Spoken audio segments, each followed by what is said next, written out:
তিনি মাহ ধৰি নিৰ্দিষ্ট মাতৃকন্যা বহিৰাজ্যত বিক্ৰী কৰা বুলি স্বামীলৈ ফোন। আৰক্ষীক কাষ চাপিছে স্বামীয়ে। যোৱা 12 ফেব্ৰুৱাৰীৰ পৰা নিৰুদ্দেশ হৈ আছে মৰাণৰ তেতুনবাৰী বৰবাম গাঁৱৰ এগৰাকী 8 বছৰীয়া কন্যা চিমৰন পানিকাৰ সৈতে মাতৃ ৰীনা পানিকা। ইয়াৰ পিছতে 24 ফেব্ৰুৱাৰীত এটা অচিনাকি ফোন নম্বৰৰ পৰা স্বামী সুনীল কোঁৱৰলৈ ফোন কৰে ৰীনা পানিকাই। কোনো লোকে টকাৰ বিনিময়ত অৰুণাচলৰ এঘৰত থৈ যোৱা বুলি কয়, কিন্তু সকলো কথা কোৱাৰ পূৰ্বে ফোনটো কাটি দিয়ে। ইয়াৰ পিছতে পুনৰ সেই নম্বৰত ফোন কৰাত কোনোবাই কামত লগাই থোৱা বুলি জানিবলৈ দিয়ে এজন লোকে। এই সমগ্ৰ ঘটনাক লৈ 5 মাৰ্চত মৰাণ আৰক্ষী থানাত এজাহাৰ দাখিল কৰে সুনীল কোঁৱৰে। ইয়াৰ পিছত পুনৰ যোৱা 16 মাৰ্চত এটা অচিনাকি নম্বৰৰ পৰা ফোন কৰি মহিলাগৰাকীক কোনোবাই 50,000 টকাৰ বিনিময়ত এটা ঘৰত বিক্ৰী কৰি থৈ যোৱা বুলি কয়। ইতিমধ্যে এই ফোন কলৰ বিষয়েও মৰাণ আৰক্ষীক অৱগত কৰিছে সুনীল কোঁৱৰে।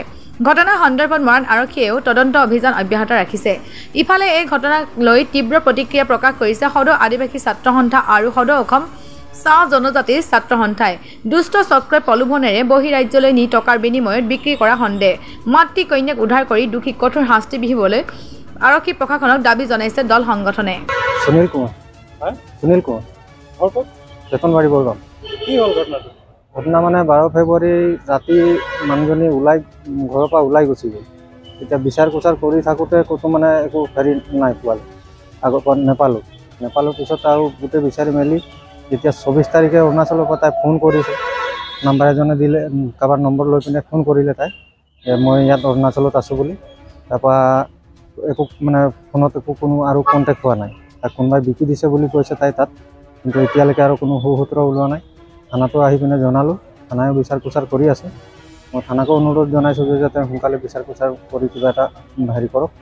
আৰু 50,000 টকাত বিকিছে বুলি কোৱা মানে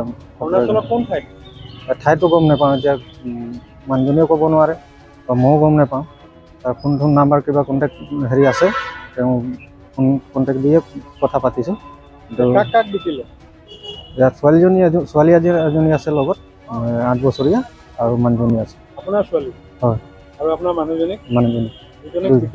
বিকি দিয়া বুলি মানে খবৰ পাইছোঁ। আৰু মৰাণ আৰক্ষী থানাত এজাহাৰ দাখিল কৰিলে? এজাহাৰ কৰিছোঁ। কি কৈছে আৰক্ষী? আৰক্ষীয়ে বিচাৰ কোচাৰ কৰি আছে, এতিয়ালৈকে একো মানে সূত্ৰ দিয়া নাই। কি কাম কৰে? মই হাজিৰা কৰোঁ। ক'ত? এনেই ইটা ভাটাতে কাম কৰোঁ। মানুহজনী কি কৰিছিলে? মানুহজনীও কেইদিনমান কাম কৰিছিলে, ভাটাতে কৰি আছিলে। ছোৱালীজনী স্কুল যায় নাই? যায়। কোন ক্লাছ? ক্লাছ 4। আমি সদৌ অসম আদিবাসী ছাত্ৰ সন্থা হৈ এয়ে ক'ব বিচাৰোঁ, ভুক্তভোগী পৰিয়ালে মৰাণ আৰক্ষী চকীত তেওঁলোকে এজাহাৰ দাখিল কৰিছে। আৰু সেই মৰ্মে আজি আমাক অভিযোগ দিয়া মতে তেওঁলোকে কোনো সঁহাৰি এটা পোৱা নাই।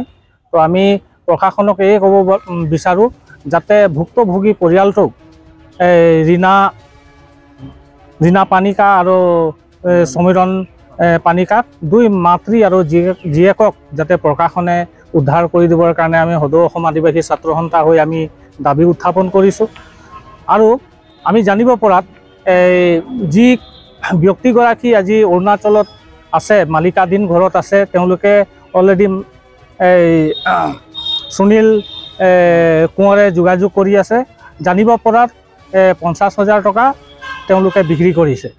তো আমি বিশেষভাৱে আমি প্ৰশাসনক এই অনুৰোধ জনাওঁ, যাতে অতি শীঘ্ৰে মাক আৰু জীয়েকক উদ্ধাৰ কৰি এই পৰিয়ালটোক, সুনীল কোঁৱৰক, মাক আৰু জীয়েকক সমজাই দিবৰ কাৰণে আমি দাবী উত্থাপন কৰিছোঁ।